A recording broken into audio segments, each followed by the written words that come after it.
7 मई और 8 मई का दिन मिथुन राशि के लोगों के लिए कैसा होने वाला है। चलिए सबसे पहले इन 2 दिनों के तिथि, नक्षत्र और योग के बारे में बात करते हैं। अब देखिए, जो 7 मई का दिन है ये गुरुवार का दिन है और ये कृष्ण पक्ष की पंचमी तिथि रात्रि तक, उसके बाद छठी तिथि लग जाएगी। जो चंद्रमा है वो धनु राशि में रहेंगे, धनु राशि से इसी दिन चंद्रमा मकर राशि में भी प्रवेश करेंगे। इससे जो योग बनेगा वो सिद्धि नाम का योग बनेगा और साथ में रवि नाम का योग भी बनने वाला है।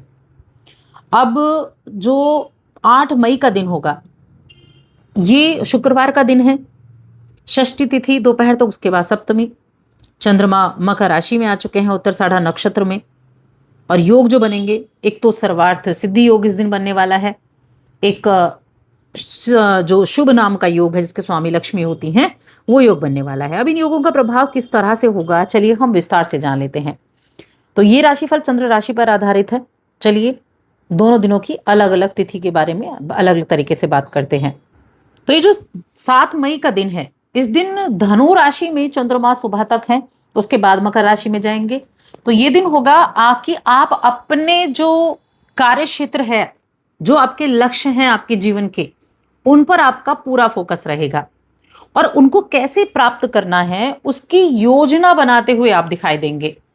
ऐसा भी रह सकता है कि आप योजना बनाने में अपना पूरा दिन बिता दें, क्योंकि देखिए जब किसी चीज के पीछे आप काम करते हैं ना, तो उस काम को पूरा करके ही आप छोड़ते हैं।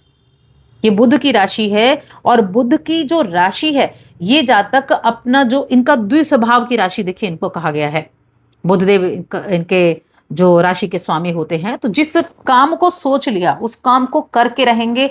अपना ध्यान अगर अपने लक्ष्य पर इन्होंने केंद्रित किया है तो आप हर एक योजना बनाएंगे, उस पर अपना पूरा दिन व्यतीत करेंगे। और जब तक आपको ये एहसास नहीं हो जाता है ना कि हाँ ये कार्य आपका पूरा हो गया है या आप इसको अब रोक सकते हैं या थोड़ा आपका विश्राम का वक्त है, तो तब तक आप उस कार्य को करते हैं। अपने जीवन में आप चीजों को कैसे एक स्तर से दूसरे स्तर तक लेकर जा सकते हैं, इस पर आप काफी ज्यादा विचार विमर्श भी करते हैं। देखिए हेल्थ की मैं बात करूं तो हेल्थ के मामले में थोड़ा मिला जुला समय रहेगा। थोड़ा सा जो अनचाहे ख्याल हैं वो दिमाग पर ज्यादा छाए रह सकते हैं। तो ऐसे जो अनचाहे ख्याल है ना, उनको दिमाग पर कब्जा ना करने दें। कई बार ऐसी चीजों से व्यक्ति परेशान हो जाता है कि बेकार की चीजें चल रही हैं और आप भी उनको रोक नहीं पा रहे हो, और उसका क्या हुआ, वो इतना ज्यादा आपके ऊपर हावी हो जाती हैं बातें कि आपको ना तो शांत रहने देती हैं या ना आपको सुकून से रहने देती हैं। तो ऐसी चीजों से दूरी बनाकर रखें, तनाव रहित रहने की कोशिश करें, अपनी मानसिक दृढ़ता को बनाएं और थोड़ा सा कुछ जो छोटी छोटी बातों पर आप एकदम गुस्सा आपको आ जा रहा है, उस गुस्से पर काबू रखें। ये आपका स्वभाव हो गया, इसको हम हेल्थ के अंदर भी ले सकते हैं। अपना व्यवहार अगर आप ठीक रखेंगे, सौम्य तरीके से रहेंगे, तो चीजें आराम से चलेंगी। देखिए कुछ प्रभावशाली लोगों से आपका परिचय बढ़ सकता है, कुछ महत्वपूर्ण लोगों से मिलने जुलने का समय है। सामाजिक गतिविधियां भी आपकी ज्यादा रहने वाली हैं, आपको अच्छे मौके मिलेंगे, सामाजिक गतिविधियों में आप जुड़े रहेंगे। और किसी बात को लेकर अगर मन में संशय चल रहा है किसी के भी प्रति, फैमिली का कोई पर्सन है या कुछ और कोई और है, मित्र हैं आपके, तो उन जो बातें हैं ना उनको बैठकर हल करने की कोशिश करनी है।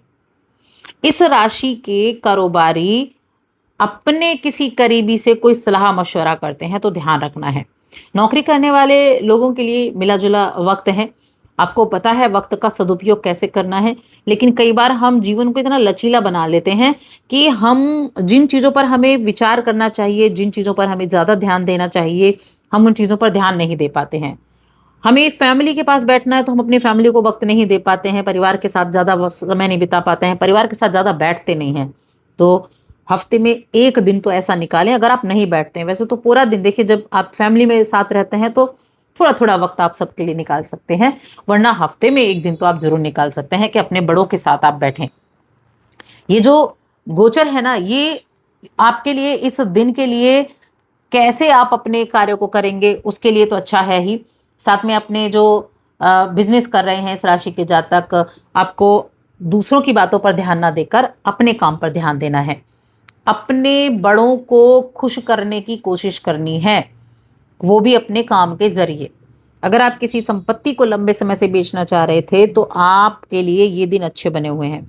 दोनों दिन अच्छे हैं वैसे, लेकिन 7 मई का दिन ज़्यादा बेहतर है। और अगर किसी संपत्ति के बारे में विवाद चल रहा है तो उसमें कुछ राहत के पॉइंट्स आपको दिखाई देंगे। देखिए, कई बार ना हम जैसा समझ रहे होते हैं समय को, असल में वो वैसा नहीं होता।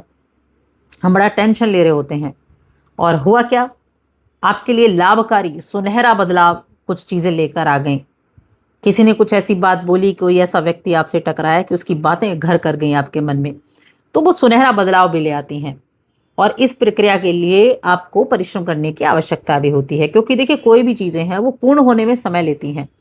इसीलिए कोई भी आप काम कर रहे हैं तो वो पूर्ण होने में थोड़ा समय तो लेगा ही। तो मैं कहूँगी ये जो दिन है ना, ये कई मामलों में कई तरह के प्रभाव, मिले जुले प्रभाव आपको देने वाला है। आपकी राशि में गुरु बृहस्पति बैठे ही हुए हैं, आपकी राशि के स्वामी बैठे हुए हैं कहाँ, मेष राशि में। आपकी राशि के स्वामी आपके 11वें घर में बैठे हुए हैं। अब ये जो 11वें घर में स्थिति है, ये कुछ ना कुछ चीजें बेहतर करने वाली है। कुछ चीजों के मामले में इच्छा पूर्ति का समय भी चल रहा है। आप देखेंगे बहुत सारी चीजें ऐसी चल रही होंगी अभी जीवन में कि आप जैसे कुछ सोच रहे हैं करने के लिए, तो उस पर आप काम करना शुरू कर देते हैं, उसको पाने की कोशिश करनी आप शुरू कर देते हैं और कहीं ना कहीं कुछ चीजें प्राप्त होती हैं। अब ये जो 8 मई का दिन है, इस दिन चंद्रमा ने राशि बदली। चंद्रमा राशि बदलकर कहाँ, मकर राशि में आ गए।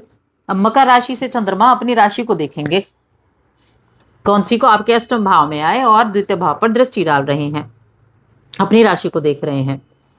यहाँ हेल्थ का ध्यान रखेंगे, हेल्थ संबंधी दिक्कत हो सकती है। और जो शादीशुदा हैं वो ससुराल पक्ष से अपने रिश्तों को अच्छा बनाकर चलें, उसका ध्यान रखें। खाने पीने की चीज़ों पर भी आपको, खाने पीने की चीज़ों पर, तली भुनी चीज़ों को अवॉइड करना होगा। अगर आपने अपनी खाने पीने की चीज़ों को ठीक कर लिया ना, तो आपकी हेल्थ अच्छी रहेगी।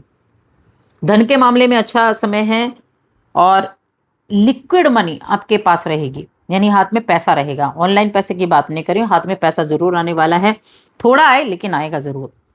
इस दौरान परिवार का सपोर्ट भी आपको देखने को मिलेगा। और रिश्तों के मामले में ये जो दिन है ये मिले जुले प्रभाव देने वाला रहेगा। यही मैं अगर शेयर मार्केट की बात करूं, प्रेम जीवन की बात करूं, शिक्षा की बात करूं, संतान की बात करूं, तो जो शेयर मार्केट से जुड़े लोग हैं उनके लिए अचानक से कोई कार्य ना करें, कोई इन्वेस्टमेंट अचानक से ना करें, थोड़ा संभल कर करें, उसके लिए आपको ध्यान रखना है। संतान के लिए ठीक है, वैवाहिक जीवन के लिए ठीक है, प्रेम जीवन के लिए भी ठीक है। और शिक्षा के मामले में ये समय अच्छा बना हुआ है। जितनी कोशिश उतना ज्ञान आप प्राप्त कर सकते हैं। जितना आप चाहते हैं अपनी स्किल्स को बढ़ाना, उन पर आप काम करना शुरू कीजिए। आप अपनी स्किल्स को बढ़ा सकते हैं और उसके बल पर आगे भी बढ़ सकते हैं। तो चीज़ें आपके करने से बदलेंगी, बदलाव आएगा और सुनहरा बदलाव जीवन में आएगा।